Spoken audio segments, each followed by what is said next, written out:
नमस्कार, एमपी भारत में स्वागत है आपका। मैं हूं आपके साथ कुलदीप सिंह पठानिया। खबरों की शुरुआत करते हैं इन अहम सुर्खियों के साथ। ग्वालियर के नगर निगम कमिश्नर को सीएम शिवराज ने लगाई फटकार। वीसी खत्म होते ही हटाए गए कटनी एसपी और ग्वालियर नगर निगम कमिश्नर। कोरोना महामारी के बाद अब देश में बर्ड फ्लू ने दी दस्तक। प्रदेश में बर्ड फ्लू को लेकर सरकार ने जारी किया अलर्ट। अब तक 376 कौओं की हो चुकी है मौत। मध्य प्रदेश शिक्षा विभाग का शैक्षणिक कार्यक्रमों को लेकर बड़ा फैसला। 6वीं से 8वीं तक का शैक्षणिक कार्यक्रम सोमवार से शनिवार दूरदर्शन पर होगा प्रसारित।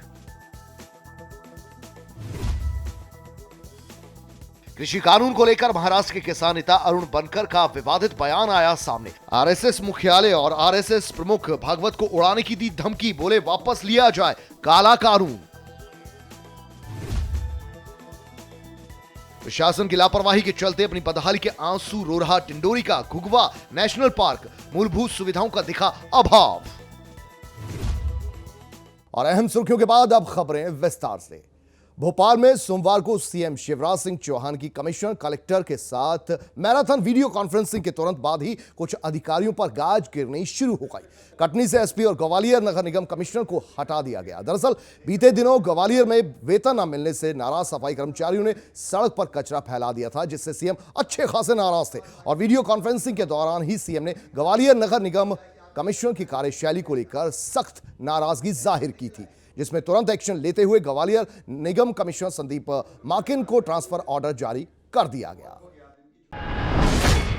देश में कोरोना के बाद अब बर्ड फ्लू की भी दहशत पैर पसारने लगी है। भोपाल के आनंद नगर स्थित high security animal disease laboratory की एक रिपोर्ट पर पूरे देश की नजर है। देश भर से सैंपल यहीं भेजे जा रहे हैं। पहला सैंपल राजस्थान से आया था और उसके बाद केरल और अब मध्य प्रदेश में भी बर्ड फ्लू वायरस ने दस्तक दे दी है, जिसे लेकर प्रदेश में अलर्ट जारी कर दिया गया है। प्रदेश के पशुपालन मंत्री प्रेम सिंह पटेल ने बताया कि प्रदेश में 23 दिसंबर से 3 जनवरी तक 376 कौओं की मौत हो गई। खबर चित्रकूट से है। चित्रकूट छत्तीसगढ़ के राजिम और एमपी के जबलपुर नर्मदा तट की तरफ और उस तरह धर्म नगरी चित्रकूट में भी महाकुंभ लगवाया जाएगा। स्वामी अतुलेशानंद जी महाराज ने इस बात की जानकारी दी। शास्त्रों का प्रमाण देते हुए उन्होंने कहा कि प्रयागराज को सभी तीर्थों का राजा माना जाता है और सभी तीर्थ स्नान करने के लिए प्रयागराज जाते हैं, लेकिन चित्रकूट, अयोध्या और काशी शिव के घर माने जाते हैं। अब चित्रकूट में भी महाकुंभ मेले के आयोजन किए जाएंगे और शीघ्र ही चित्रकूट महाकुंभ मेले की पूरी जानकारी भी बताई जाएगी। कुंभ लगवाने की बात इसलिए की है क्योंकि जब छत्तीसगढ़ राज्य में कुंभ लग सकता है और मध्य प्रदेश के जबलपुर में हमारे श्री 1008 स्वामी श्यामदास जी महाराज नर्मदा जी में कुंभ लगा सकते हैं, तो क्या चित्रकूट में कुंभ नहीं लग सकता? क्योंकि तीर्थों का राजा तो प्रयाग है, तो सब तीर्थ प्रयाग में पहुंचते हैं, लेकिन चित्रकूट, अयोध्या और काशी ये 3 तीर्थ प्रयागराज नहीं जाते हैं, ऐसा शास्त्रों का लेख है। तो प्रयागराज ने शिकायत की भगवान से कि महाराज सबका कुछ है और आपके मुझे जब तीर्थों का राजा बना दिया तो राजा तो सबका होता है, कोई तीर्थ हो सबको आना चाहिए तीर्थों में।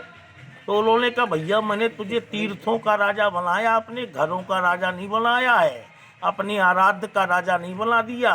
शंकर जी बोले आराध्य हैं मेरे श्री राम और मैं शिव हूँ, शंकर हूँ, और ये अनसुईया माता दत्तात्रेय भगवान यहीं से हुए हैं जहाँ से अखाड़ा जन्मा है।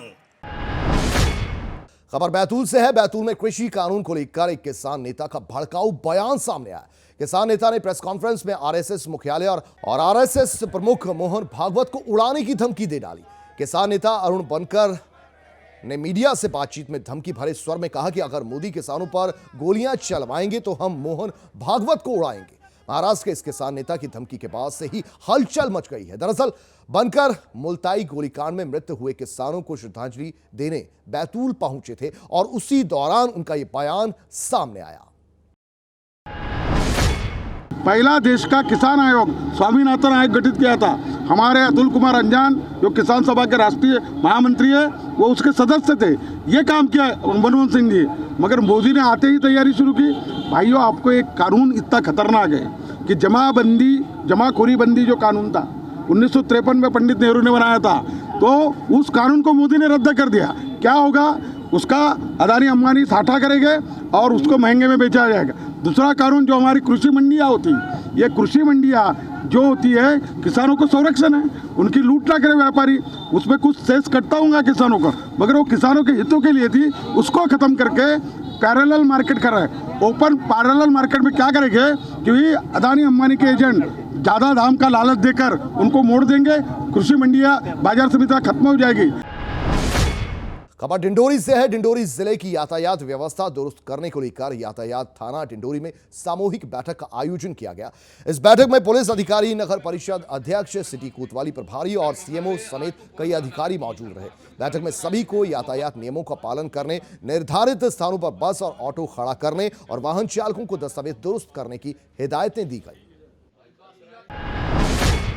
खबर उज्जैन से है। उज्जैन में जल जंगल जीव की सुरक्षा के लिए जागरूकता रैली निकाली जा रही है। यह रैली गंगोत्री से सितंबर माह में निकाली गई थी। जल जंगल जीव की सुरक्षा के उद्देश्य से शुरू हुई जागरूकता रैली 10 ज्योतिर्लिंगों की 12,000 किलोमीटर की पैदल यात्रा कर 11वें ज्योतिर्लिंग उज्जैन पहुंची और इस यात्रा में महिलाओं द्वारा कलश यात्रा निकाली गई। इस दौरान छोटी छोटी बालिकाओं ने मातृशक्ति का परिचय देते हुए तलवारबाजी की, जो आकर्षण का केंद्र बनी हुई थी। हमें तलवार चलाना इसलिए सिखाया है क्योंकि नारी शक्ति इसके लिए बहुत ज़रूरी है। नारी शक्ति का सब कुछ इससे ही है और इससे बहुत कुछ होता है। आप अपना सेल्फ डिफेंस कर सकते हो। ये मैंने मेरी मम्मी से सीखा है और उन्होंने उनकी मम्मी से सीखा है। खबर सिवनी से है। सिवनी में एक सोसाइटी द्वारा धान की खरीद न होने पर गुस्साए किसानों ने चक्का जाम कर दिया। किसानों का आरोप है कि किसानों ने सोसाइटी पर अवैध वसूली और धान खरीदी नहीं होने का आरोप लगाया, जिसे लेकर किसानों ने खुर्शीपार मंडला रोड में वेयर हाउस के सामने ट्रैक्टर से रोड बंद कर जमकर विरोध प्रदर्शन किया। मामले में मौके पर पहुंचे एसडीएम के समझाने के बाद ही किसी तरह किसानों का गुस्सा शांत हो सका। सर्वेयर दूसरा था, उसकी तबीयत खराब होने के कारण सुपरवाइजर सर ने हम लोगों को एक दिन के लिए भेजा कि भाई तबीयत खराब, जब तक आप वहाँ उपस्थिति दो, काम चालू रखो, किसान परेशान ना हो, किसानों के हित में काम हो। हम आए यहाँ पर देखा जो माल अंदर होना नहीं था वो हो रहा अंदर, और अभद्रता का व्यवहार किया गया, गाली गलौज किया गया कि आप कैसे हो, रोज सर्वेयर बदल रहा है, ये हो रहा है, वो हो रहा है। प्रदेश में खनन माफियाओं पर प्रशासन का शिकंजा लगातार कसता जा रहा है। खबर दामोह से है, जहां बटियागढ़ पुलिस को एक बड़ी सफलता हाथ लगी। दरअसल तिंदुआ पंचायत के निर्माण कार्य में अवैध खनन की सूचना मिल रही थी, जिसके बाद बटियागढ़ थाना प्रभारी ने मौके पर पहुंचकर अवैध खनन को लेकर बड़ी कार्रवाई की। इस मामले में पुलिस ने मौके से 3 ट्रैक्टर ट्रॉली और जेसीबी मशीन को भी जब्त किया। साथ ही 3 आरोपियों को इस मामले में गिरफ्तार भी किया गया। मध्य प्रदेश शासन के द्वारा एक अवैध उत्खनन और उत्खनन के बाद परिवहन, इसको लेकर एक मुहिम चलाई जा रही है मध्य प्रदेश स्तर पर। उसी मुहिम के तहत हमारे पुलिस अधीक्षक महोदय के निर्देशन में कल एक रेड कार्रवाई की गई। आलमपुर के पास कुछ मुरम का उत्खनन किया जा रहा था। एक जेसीबी मशीन, 3 ट्रैक्टर उसमें लिप्त थे। मुखबिर की सूचना पर उनको जब्त किया गया है। खबर डिंडोरी से है। यहां घुघवा नेशनल पार्क देश का एक ऐसा पहला पार्क है जहां वृक्षों के करोड़ों साल पुराने जीवाश्म को संरक्षित किया गया है। यहां काफी तादाद में तरह तरह के बेशकीमती जीवाश्म पाए जाते हैं, जिन्हें देखने लोग दूर दूर से पहुंचते हैं। लेकिन अब यह पार्क धीरे धीरे अपनी बदहाली के लिए भी मशहूर होने लगा है। पार्क में प्रवेश के नाम पर पैसों की वसूली का दौर तो जारी है ही, लेकिन पार्क में मूलभूत सुविधाएं कोसों दूर हैं। ना तो पर्यटकों के रुकने का इंतजाम है और ना ही भोजन के लिए कोई कैंटीन की कोई व्यवस्था की गई है। व्यवस्था तो कुछ भी नहीं है सिवाय टिकट के लेने के। और वैसे तो आप कोई मान लीजिए आपको कुछ नाश्ता करना है तो दूर से आते हैं, भूख लगती है, बच्चे साथ में रहते हैं, कुछ कैंटीन वैंटीन हो तो कैंटीन हो, बैठने की व्यवस्था हो, मान लीजिए कोई रात भर रुकना चाहे, अगर उस तरह की व्यवस्था हो तो ज़्यादा संख्या में टूरिस्ट लोग का आना हो। जी व्यवस्था तो बराबर नहीं है, टॉयलेट्स नहीं है यहाँ पे बराबर, कैंटीन नहीं है, जो बेसिक मूलभूत व्यवस्था होती है वो नदारद थी यहाँ पे। और हमारी दरख्वास्त रहेगी वन विभाग वालों से कि ये सब दुरुस्त करें जल्द से जल्द, ताकि सपरिवार लोग आ सकें यहाँ पे। टूरिस्टों के लिए तो रुकने के हिसाब से तो वहाँ नहीं है। पहले मतलब कैंटीन चलता था, लेकिन जो वहाँ कैंटीन में कार्य करते थे उनकी मतलब आवक कम होने की वजह से कैंटीन को बंद करना पड़ा।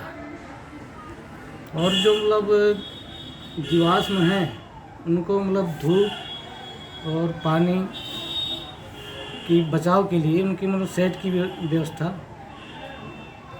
मतलब कराया जा रहा है। अभी कंप्लीट नहीं हो पाया है, लेकिन जैसे जैसे बजट की प्राप्त होता है उस हिसाब से मतलब निर्माण चल रहा है। और इसी के साथ एमपी भारत में फिलहाल के लिए इतना ही। दीजिए इजाजत, नमस्कार।